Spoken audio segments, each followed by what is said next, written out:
New York के साथ Virginia और न्यू जर्सी में भी डेमोक्रेट्स ने मैदान अपने नाम कर लिया। डेमोक्रेट्स उम्मीदवारों के मंशूर ने रिपब्लिकन्स को पीछे छोड़ दिया।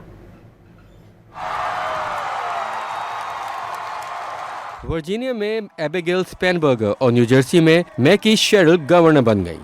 डेमोक्रेट स्पेनबर्गर ने रिपब्लिकन को शिकस्त देकर वर्जीनिया की गवर्नरशिप हासिल की। स्पेनबर्गर ने अपनी मुहिम को मईशत और अवामी तहफ़्फ़ुज़ के हक पर मरकूज रखा। स्पेनबर्गर ने रिपब्लिकन हरीफ पर समाजी मसाइल पर उनके क़दामत पसंद मौक़िफ़ और ट्रंप से वफादारी को हदफ़े तनक़ीद बनाया। अपनी फतह के खिताब में स्पेनबर्गर ने कहा कि उन्होंने दुनिया को ये पैगाम दिया कि 2025 में वर्जीनिया ने तासुब पर नहीं बल्कि अमलियत पसंदी पर एतमाद किया।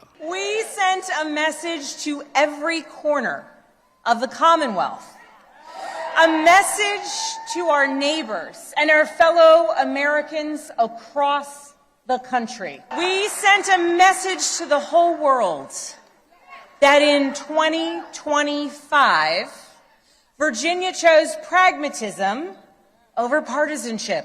We chose our Commonwealth over chaos. दूसरी जानिब न्यू जर्सी में डेमोक्रेट मैकी शेरिल ने गवर्नर का इंतखाब जीत लिया। शेरिल अमेरिकी कांग्रेस की रुकन और साबिक नेवी पायलट हैं। उन्होंने रिपब्लिकन हरीफ को शिकस्त दी और मौजूदा डेमोक्रेट गवर्नर की जानशीन बनी।